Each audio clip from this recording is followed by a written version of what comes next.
గతంలో cell phone పోయిందంటే దానిపై ఆశలు వదిలేసుకోవాల్సిందే. వెంటనే సిమ్ బ్లాక్ చేసి కొత్త ఫోన్ కొనుక్కునేవారే బాధితులు. కానీ ఇప్పుడు సెల్ ఫోన్ రికవరీ అనేది సులభంగా మారింది. అడ్వాన్స్డ్ టెక్నాలజీని ఉపయోగించి పోయిన సెల్ ఫోన్లను ఇట్లే పట్టేస్తున్నారు పోలీసులు. పోగొట్టుకున్న మొబైల్స్లో 33% రికవరీ చేసి తెలంగాణ పోలీసులు దేశంలోనే నెంబర్ 1 ప్లేస్లో నిలిచారు.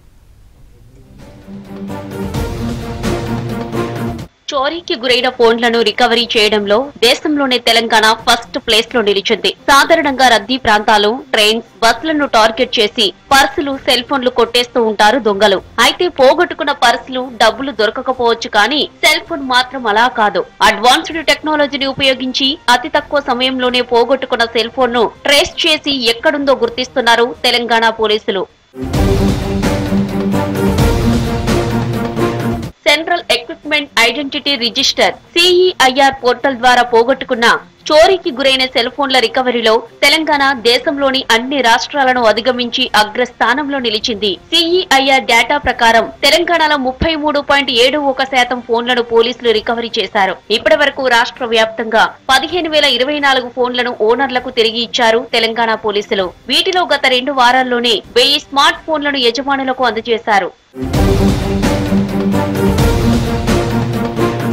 గతేడాది ఏప్రిల్ 13న రాష్ట్ర వ్యాప్తంగా 780 పోలీస్ స్టేషన్స్ పరిధిలో CEIR పోర్టల్ విధానాన్ని అప్పటి డీసీపీ అంజనీ కుమార్ ప్రారంభించారు. 60 మంది ట్రైనర్స్ కి మొదట ఈ పోర్టల్ వాడకంపై ట్రైనింగ్ ఇచ్చారు. ఆ తర్వాత పూర్తి స్థాయిలో ఏప్రిల్ 20 నుంచి CEIR రాష్ట్ర వ్యాప్తంగా ఉన్న అన్ని పోలీస్ స్టేషన్స్ లో అమల్లోకి తీసుకొచ్చారు. అప్పటి నుంచి ఈ పోర్టల్ ద్వారా పోగొట్టుకున్న ఫోన్స్ ని రికవరీ చేస్తున్నారు.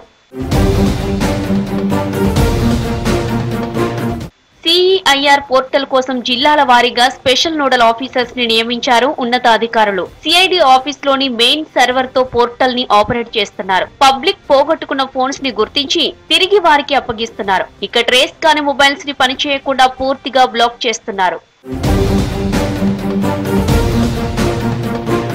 ఎవరు మొబైల్స్ పోగొట్టుకున్నా దగ్గరలోని PS లో లేదా మీ సేవలో CEIR పోర్టల్ ద్వారా ఫిర్యాదు చేయాలని సూచిస్తున్నారు పోలీసులు.